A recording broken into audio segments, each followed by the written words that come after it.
Hi, everyone, and welcome to First Person with Andrea Fusco. I'm here tonight with someone who needs absolutely no introduction, but I'm going to introduce him anyway, the fabulous Joe Whiting. He has just authored a new book called Saxophones, Microphones, and Buried Bones. Intriguing title, and we'll talk more about that later. He has signed with Juke and Bone back in 1971 with RCA Records. He has had an illustrious history for over half a century, and I could go on, but then the interview would be anticlimactic. So let's get down to it with Joe Whiting. Thank you for being Well, here. thank you, Andrea. I'm glad to be here. And folks, I'm glad to be here as well. Let's start with your memoir, which covers everything from your music to carpentry skills to adventures and misadventures, family and friends, and the highs and lows of your career. Great title, by the way. Well, thank you. How did that come about? I thought, I thought of it. I mean, I thought my career started with the saxophone before I even started singing. And then, of course, singing. And the buried bones part of it is there's a lot of stuff that some people probably want to know that when I was done writing it, I thought, do I really want people to know all this stuff? But by then it was too late. So yeah, I thought it was catchy. Long but catchy. It absolutely is. And later on, we actually talk about how some of those people might have reacted with their names used in the experiences. We'll get to that later. Okay. So I'm going to read just a little something Sure. from your book. I screenshot it. It was 2:30 in the morning, and all I wanted to do was get paid and go home. I think you know. But instead, I was looking down the barrel of a pistol in the hands of a drunken bar owner. How does this set the tone for your memoir? I thought it set the tone pretty good because let's face it, I read all the time. I'm a voracious reader. In particularly, I like biographies, autobiographies, and in memoirs. And you got to get people's attention in the get-go. The people just don't have attention spans. So I thought, that's kind of sums up a lot of stuff that people probably don't realize that's how things can go awry. So it was like the perfect way to get people Yeah, I thought right it was. into Yeah, I it. thought it was an attention getter. And that really happened. Oh, absolutely. They absolutely really happened. Like I said in the book, I've never been back there since. Not because I was afraid of getting shot, just because I thought maybe this is not how I want to spend my time or where I want to spend my time. Yeah, it might have just been, one of those stories you can tell years later and Yeah, laugh, yeah. sort of. Let's go back to what's probably been the most significant time of your career and what many remember you playing with Juke and Bone. That formed, I think, in 1968 and then signed with RCA in 1971. Is that right? Yes, it did. It started with Mark Doyle, myself, Tom Gleister, Barry Matervis at the time, who was in the Ridgewoods, and Bill Irvin, and morphed into Free Will initially, and then morphed into Juke and Bone. And how did you kind of know when the time had expired with Juke and Bone? What happened? As I say in there, it's not, I think sometimes that bands have a expiration date, like dairy products, and it was traumatic at the time because we were young, and those kind of things when they happened, it took me quite a while to get my feet back on the ground Right. to know what I wanted to do, how I wanted to do it, and the most traumatic part of it, I think, was the friendship that kind of broke up temporarily, at least. Although all the decks are cleared at this point, and You're speaking of Mark yeah, of Doyle. course, Mark. Yeah. Mark and I have been like Yeah. brothers for course. 60 years, and the other guys, that we picked up so that there was no bad vibes, and everybody, knock on wood, they're still alive, and of course, Mark is very active. John is retired from performing, and life goes on. And didn't you and Mark put together, I think, an album in 2021? Yeah, we did. What was We that? put one together in I think 2007 as well. Yeah. And particularly in the pandemic, like Ed was saying, he lost a job. I mean, we didn't play, period. So we thought, we got to do something. So the whole thing was done remotely. Other than, we would talk on the phone, but with just exchanging files, and Mark had to lead me. Mark is super into the computer music stuff, so right. me not so much. So It's okay, it just takes one. yeah, exactly. So and it was fun. It was fun to do, but he's busy with his stuff. I'm busy with my stuff. Mark and I have never really had beyond after Jucamo, never really had a firm focus of how, if we wanted to do something together. We've always written together. We still play dates together. Yeah, you But collaborate. pretty much he's gone into a solo career, as have I. Yeah, so it kind of worked out. Yeah, When you yeah, meet, you meet wherever the twain exactly. shall meet. Yeah, Yeah, exactly. And when you're back to your question about yeah, the bands yeah. dissolving, people develop into different directions, and that was really Right. what was happening. Not that one was better than the other, just they Mhm. were very They different. were Yeah, they and were so, just different. like I said, it worked out the way it's supposed to work out. Exactly. And you say at some point in your book that all the pieces of the puzzle were there when you signed, But and yeah, but yet something didn't work out that's quite right. the I way it mean, might have. exactly. In one thing I didn't want to do in the book is I didn't Yeah. want to throw people under the bus. And Right. I Right. laughingly tell That's people the only person I understood. throw under the bus is me, because ultimately everyone is responsible for their own actions, whether they work well, whether they don't work at all. Right. And it was easy at first to say, managers screw this or whatever. But no, it was choices that we made. I was listening to a song on the way over here, Choices by George Jones. And everybody has choices, and then you live and die by the choices that you make. And you're So I'm living. I love that answer. It's the best. You say that 2026 marks your 67 or 62nd or 63rd, depending how you Depends how you count. count them. I know. What Do you is that? count How do you do you count? start with 64? Is that the first year to 60? Yeah. Oh, So okay. I either got way, it. it's over 60. Okay, so either way, we might as well just say either way, it's over 60, just all Yeah. depends on how you count, How and you that's look at the it. important thing. Okay, so we're going to get deep into some parts of the book. Sure. You claim to be at least partly responsible for the current Skinellis restaurant. Absolutely. Do tell. See, my there was it wasn't a club, it was a tent, the dance tent, and he had bands. There was across the street from where Skinellis would be, Right. and of course the motel across the street, the Bird's Nest, complained like crazy. So the people that owned the Bird's Nest opened up a place called Skinellis, and my grandmother, Grandma Grooms, was the chef there. They design the Skinellis burger and all of that stuff. Of course, the dance tent didn't last. And so I kind of think it was the noise that I was making kind of helped get that started. And so my grandmother worked there until she retired, and she was well into her mid-70s when she retired. A lot of local kids worked there during summers and Yeah, it's got a whatever. history. Yeah, it's got a Yeah. history. Yeah. That's pretty cool. So now every time I drive by it, I'll think of that to get ice cream. Okay, so the now defunct Old Stone Mill and Under the Stone also played a major part. I see you A nodding. major part. Back in the day, talk a bit about those days and some of the highlights of playing that venue. I mean, it was owned at the time by Skeeter Crosley, a friend who's still a friend today, and he had sometimes he had music upstairs and downstairs at the same time. I played there with my band every Friday for a year, and then every Saturday for a year, a different year, and then the last go around, Lauren Berger and I would play there every Sunday night. It was a year, I would say, until they closed. Yeah, that was kind of sad. I remember going there and seeing a lot of great acts Well, in the and early I think it days. was in some ways ahead of its time.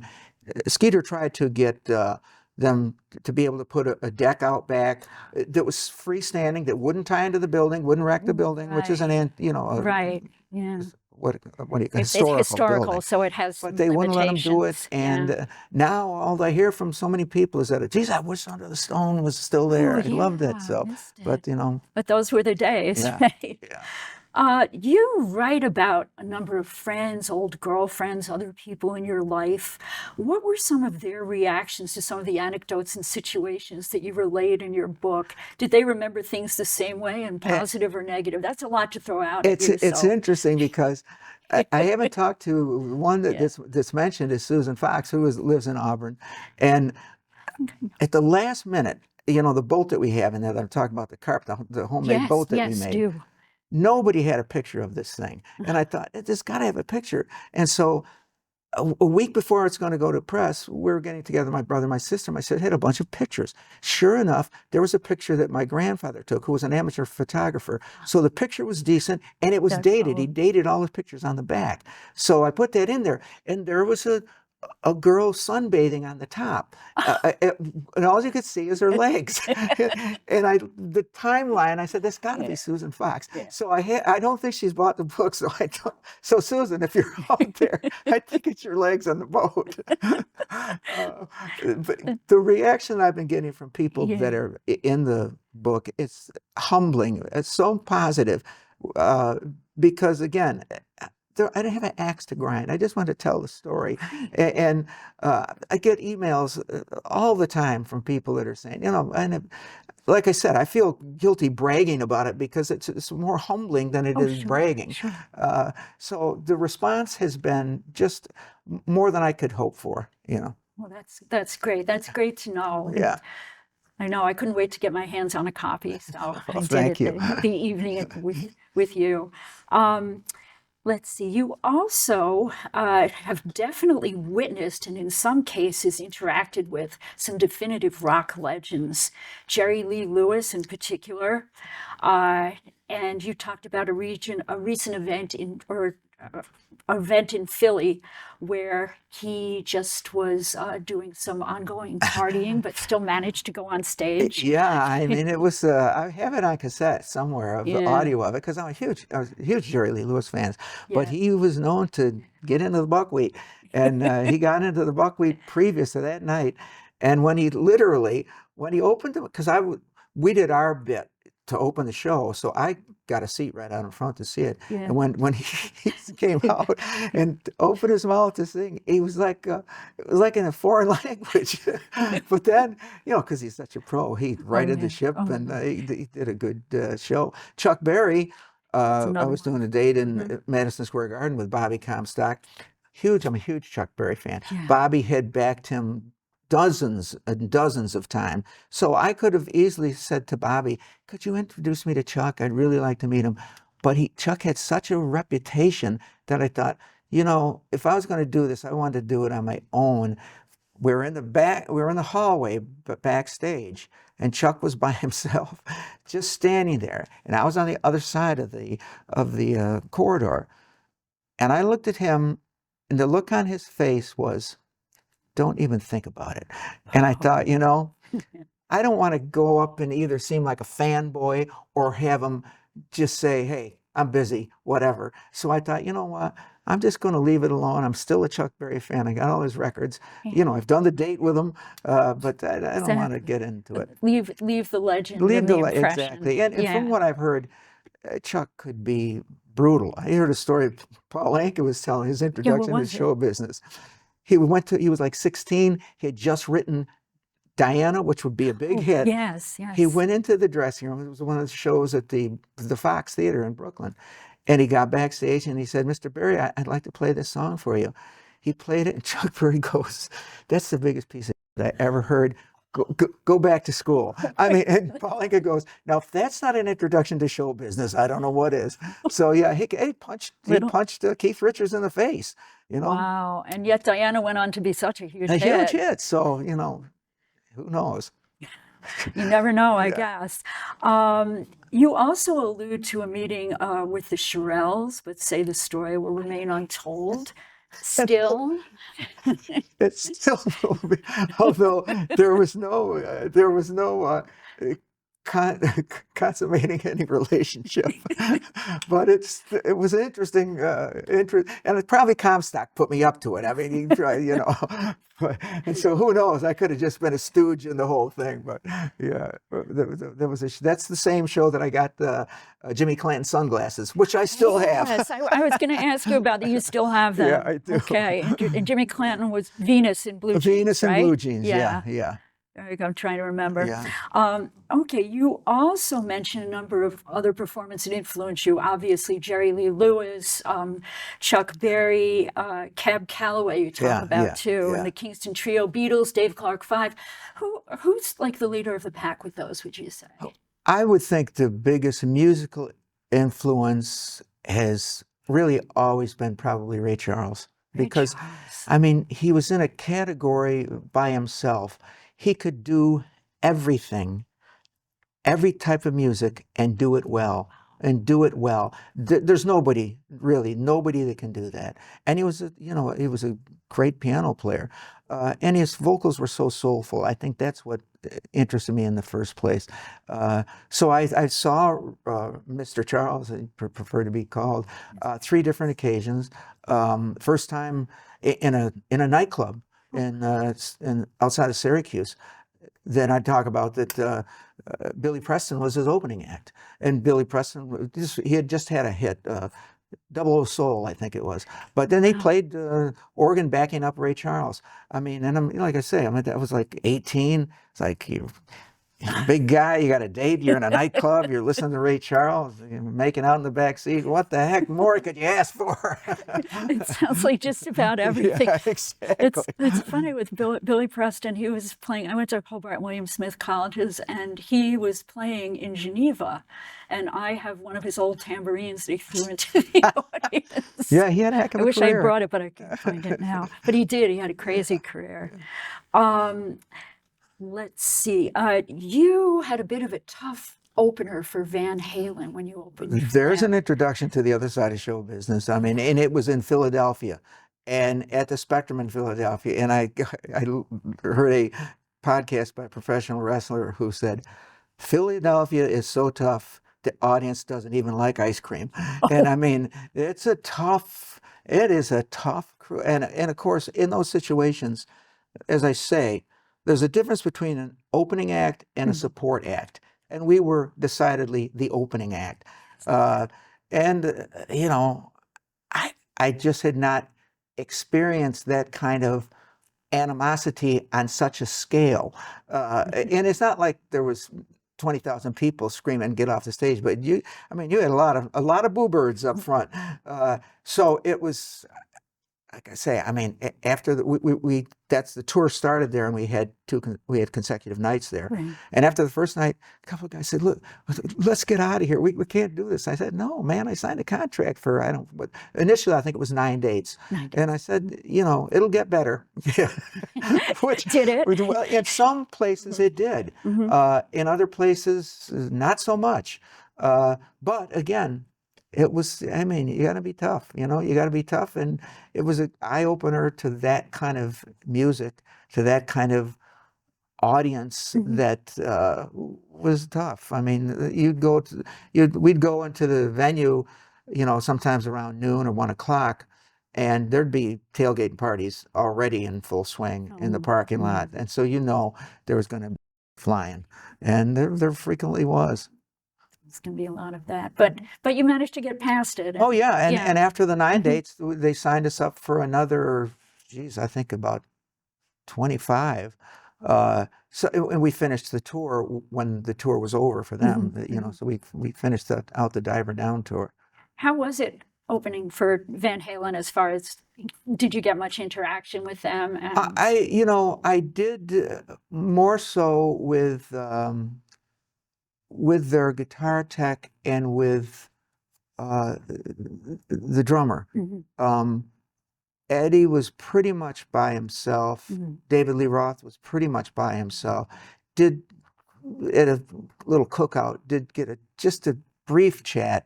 But again, it was, you know, I just felt that they didn't have to and didn't want to. I'm not comfortable in schmoozing, you know? Right, yeah. So, but They were great. I mean, I didn't know that much about them before the tour, but they were great. David Lee Roth at the time was a fantastic frontman. He would take notes from anybody in the audience, Awesome. and they played great. You know, we enjoyed it. Oh, great to know. Great Yeah. to know, because again, so legendary.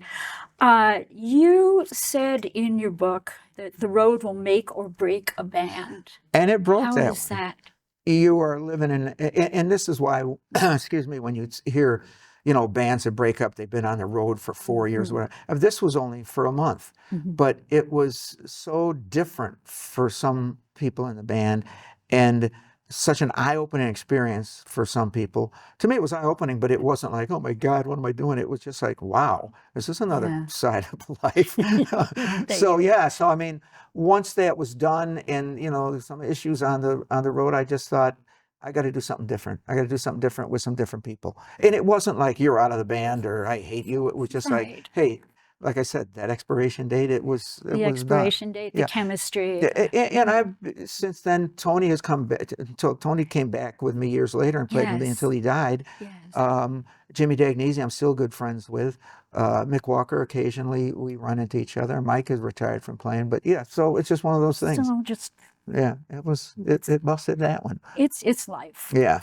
You've reinvented yourself any number of times, as we've alluded to. The Bandit Band, Free Will, Juke and Bone, Joya Whiting Band.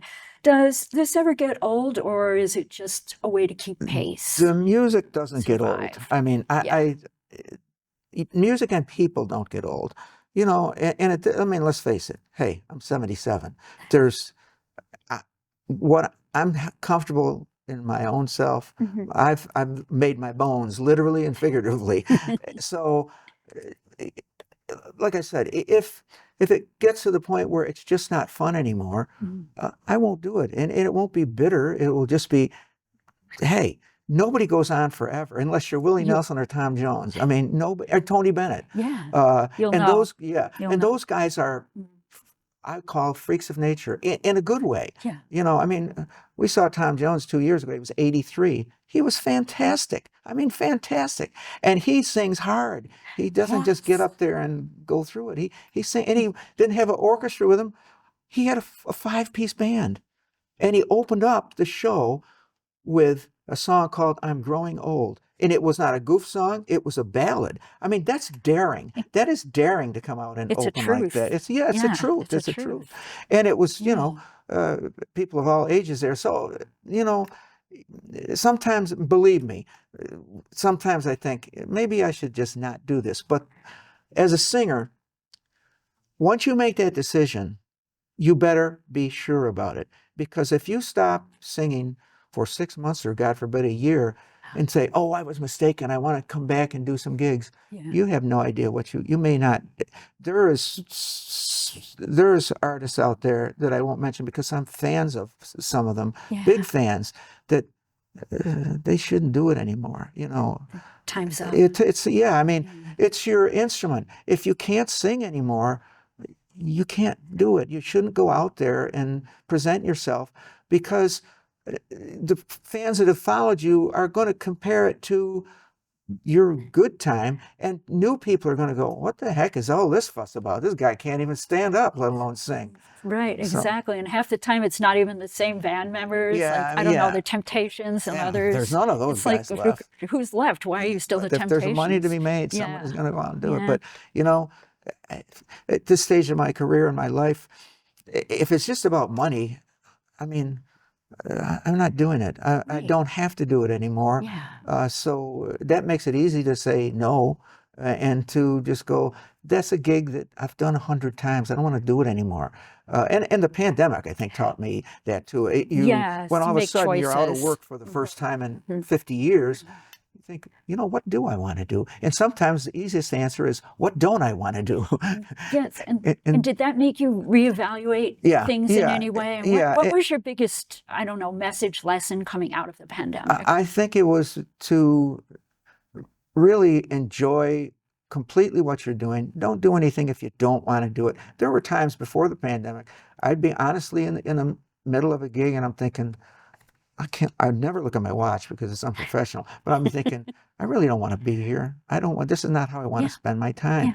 Yeah. It passes, but what I'm Sure. saying is it's like, you look out like, and there's TVs blaring, people are on their phone, and it's like, this is not for me anymore. No. And there are people, hey, they're getting a gig. It's okay. They're doing, and no problem. But for me, unless it's an occasion that's kind of special, it doesn't interest me. So you're able to kind of pick and choose, Yeah, and now yeah, that's what you yeah, do. yeah. Whereas before it was kind of Yeah, so when it's your survival. job, Yeah, it right? was I mean, it's your survival. job. You're doing Yeah, it every day. yeah, But now it's absolutely. like a friend of mine, Donnie Williams, a great Oh, horn yeah. player, told me a couple of years ago. He goes, I love to play music, and I love not to play music. And I thought that's my mantra right now. That's 'Cause, it. yeah, The playing and the not playing, yeah, so you yeah, can yeah. appreciate the I like them playing both. and the gigs. Yeah. Well, great answer. You also said the show must go on. Was there some time when it didn't and it almost did? What Well, was your closest it's a call? cliche Yeah, that, yeah, it and like I is. said in there, Bobby Comstock Mm-hmm. told me that, and I mentioned it. There was a gig, and we were on tour somewhere, and we had a day off and whatever, and something came up. We had to do something, and I said to Bobby, well, the show must go on. Bobby was the original trooper, the original professional. He just looked at me and said, "Why?" I immediately got what he was saying. Yeah, why? Do you think the world is going to stop for a nanosecond if the show doesn't go on? It ain't your life, it ain't your wife, it's just a gig. And so that has stuck with me. It's like the show must go on. Interesting. Sometimes when I was in Savoy Brown, God Yes, bless yes. him, God And rest we're his going to soul, get to that. Yeah. but I thought, if I died of a heart attack in the van, I'd be out on the side of the road because he'd be making the gig.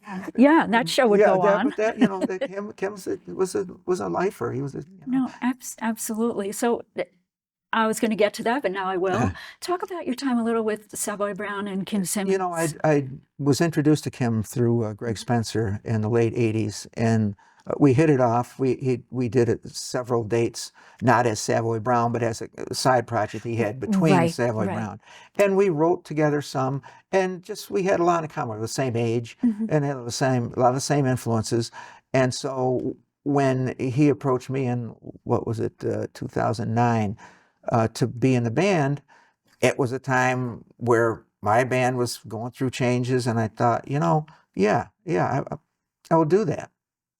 It was fun. It was different. It was challenging to go out to places I'd never been and to prove myself to an audience that 9% of them didn't know who I was, never heard of me. Right. So yeah, started out as a very good challenge. We did a really good record, toured Europe, the country, Canada, and it was good. But starting the third year of it, I thought, this is not my life. This is Kim's life, and it's good for him, and it's a good life. It's been a good life for him, but it's not. That's not how I want to. At the time, I was 65, and I thought, this is not. It's just not my life. So I talked to Tim, and there was Kim. There was no problem. I mean. Yeah. I said, I'll stick around for 6 months if you want me to. I'm not going to just say, I don't want to do this, bye, find somebody else. Right. I'll stay as long as you want me to. He wisely decided, let's do this quick. So he paid me for the month that was coming up. And I would like to say we parted as friends. And I touched base with him when he got sick before he died. And we had a nice chat. He was a good guy and a fantastic musician. Well, that's great because that was a really special connection for you. I Yeah, feel yeah, like the way you talked about it in the it book. definitely was. It definitely was. Who do you consider your go-to players right now? I know you play with Terry Quill, the Bergers, Dave Walker. Dave, who died Oh yeah, suddenly, yes, he did. just He 2 years did. ago. Yes, but he was. Well, my band, I taught Brian Berger's the bass player, has been with me for 27 years. Fantastic guy. I told Brian, if you leave, I'm leaving. Terry Quill, of course, is just fantastic. Oh, He yeah. is just such a good guy and so well prepared and well versed in every kind of music. Rick Basha, who works at the college now in audio tech part of it. Yeah. Those guys, we've been together for 10 years. Like I said, Brian, 27 years. Terry's played off and on with me, duo band, since almost over 25 years. So they're my go-to guys. Of course, Mark, if I got a musical question, Mark Doyle's the guy that we talk right, to. right, I of mean, course, of Mark course. is like, like I say, he's the best musician I ever worked with. He just knows his stuff, and he doesn't lord it over you. I may ask him a question sometimes that probably he thinks, Whiting, you've been in this playing music for 60 years. Why'd you ask that? But no, Yeah. he will answer it like here's the answer, and so yeah, I mean, Mark is he's one of a kind. Yeah, I know he's a special. And Lauren Barrett. Lauren, yes, and I've seen you guys all together. I played with some wonderful people. I've been extremely lucky. Well, so have they, I think. Let's see. You're also an ordained minister in the Universal Life Church. Yeah, Talk about that. That came about, and I say in the book, I'm a spiritual person. I'm not a religious person. Right. But I'd heard of this through a friend of mine, and I thought they were getting married, and they asked me if I wanted to do it, and so I got ordained, which anybody can do, and so I've done it 3 or 4 times since then. I don't push it much because I don't want people to get the wrong idea. In fact, over Jeff Delbell, who's a teacher emeritus at the college, when he got married again, he called me up and said, would you do the services? I said, absolutely, absolutely. So and it's an organization that, incorporates everybody, and there's no dogma to it, which is a part of a lot of religions that get me. Sometimes it's stereotypical, and people get turned off by it. Yeah, and like I said, I was raised Catholic. Yeah. But probably the church is better off that I was not confirmed. And we'll leave it at that. Yeah. Jane Stebbins is the one who turned me on to being a minister. Yes. Jane. Oh my goodness. Yeah, Jane. I was Jane used to write the entertainment column when I was working at the Citizen. At the college, she had a show too. Yes. Yeah, so Jane got me involved in that. Jane, totally. People ask how long you're going to perform. We talked about expiration dates. So how do you even attempt to answer something like that? Believe it or not, because I'm a pretty, the impression that people, I think, get me is I'm a pretty easygoing guy, which I am. I take my talent very seriously. Not myself, but my talent. Right. I monitor myself very, very closely. And if I feel that my talent level has slipped to the point where I'm aware of it, I don't care if the audience is not aware of it. If I'm aware of it, I won't do it. Because it's been so important and pivotal in my life that I would never want to take advantage of the gift that I've been given. So, and believe me, sometimes this past weekend, we're at Moondogs. We're doing some new stuff, and I'm thinking, am I on the ball here, or is this a sign? But it passes, and So sometimes it's just like in passing. Yeah. It's all good. Exactly. Everything's Should good. I be doing this? What else would I be doing? Exactly. Okay, so when I was communicating with you about this interview, I said, feel free to bring an instrument, a sax, and you did. Yes. Can you talk about that and its history? This is the horn my folks bought me in 1963 at Spino Music. I bought it from Mike's grandfather. I didn't buy it, they bought it from Mike's grandfather. And I've got 3 other tenors. I've had 4 other tenors. This is the one that I always gravitate to. It's the one I learned on. It's the most comfortable. And I have one that I bought when I was in Savoy Brown to go on the road with that's identical to it, 1 year newer. Because I didn't want to take the, you get some, who knows what. I asked him once, I said, I asked him, I said, have you ever had stuff stolen? And he goes, well, let's start with the truck and everything that's in it. Yeah, he had everything stolen. Not what you wanted to hear. Yeah, I know. So, yeah, but, it's like a touchstone for me. it's treated me better than I've treated it, put it that way. Now that's interesting. It's treated you better than it treated. I'm sure it's seen a lot, and Yeah, it's if been to a lot of places. It's been in every band that I've been in, with the Yeah. exception of, I think, Bobby Comstock. I did not play it in Bobby's. And in Elf, I didn't play it in Elf. Oh, you didn't play. Yeah, Okay. but you know, I always had something going on where I was playing it in something. So yeah, it's been with me since the beginning.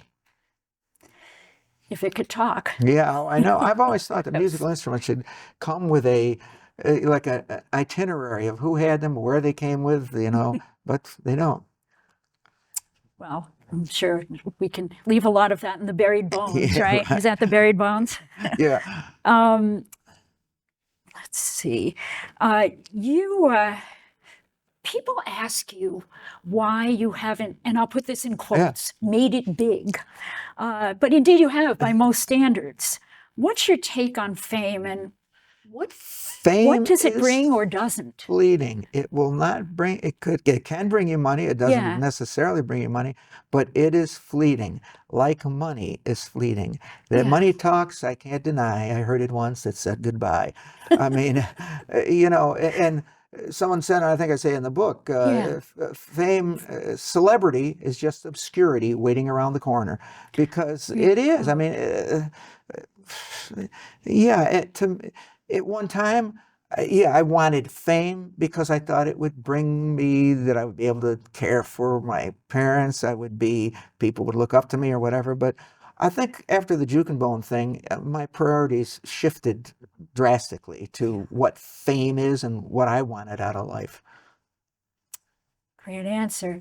And I would be remiss if I didn't ask you about your wife, Diana, who's Yeah. been so many times your soulmate, your touchstone, the photographer of this photo that I have. I still have that jacket. You do? You do? Yeah. That's awesome.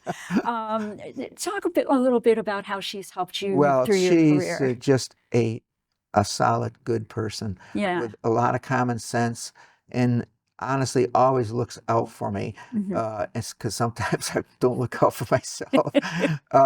And she's a fantastic artist in her own right. She had her own business as owning a salon, but she's become an incredibly good photographer, particularly with wildlife. She likes to do wildlife. Wow. Yeah, so she'll go out sometimes. I don't go out with her all the time because I just don't have that much patience for a picture. She'll sometimes sit in a cold car for 4 or 5 hours to get one shot get that one she's been shot. waiting for. And so, you know, we have a daughter together. We have a granddaughter. Yes. And they both live in Baldwinsville, so, you know, we're very Oh, close. Bayville, that's not Yeah, far. no, that's Yeah. not far. So, yeah, I mean, she's been just super important, not in my life and in my career. That's so nice to hear. Yeah. So, Diane, I hope you are listening and give me the props. Although somebody told me today, we were walking the dogs and we're saying how dogs give you unconditional love. And the guy goes, yeah, okay, let's lock your dog and your wife in the trunk for 3 hours. And when the trunk is open, see who's glad to see you. Like, That's either a great test or a horrible I know test. Yikes. And speaking of wanting to end on a high note, I guess, would you be willing to give us? Let's see if anything will come out of this at this point in time. I know I kind of put you on the spot, but You know, we'll find out what's going if it on. does, we'll find out together. Yeah, right. That's right. You know, some people go, bring your horn. I go, I don't want to scare people. Ooh, that's a, There you go.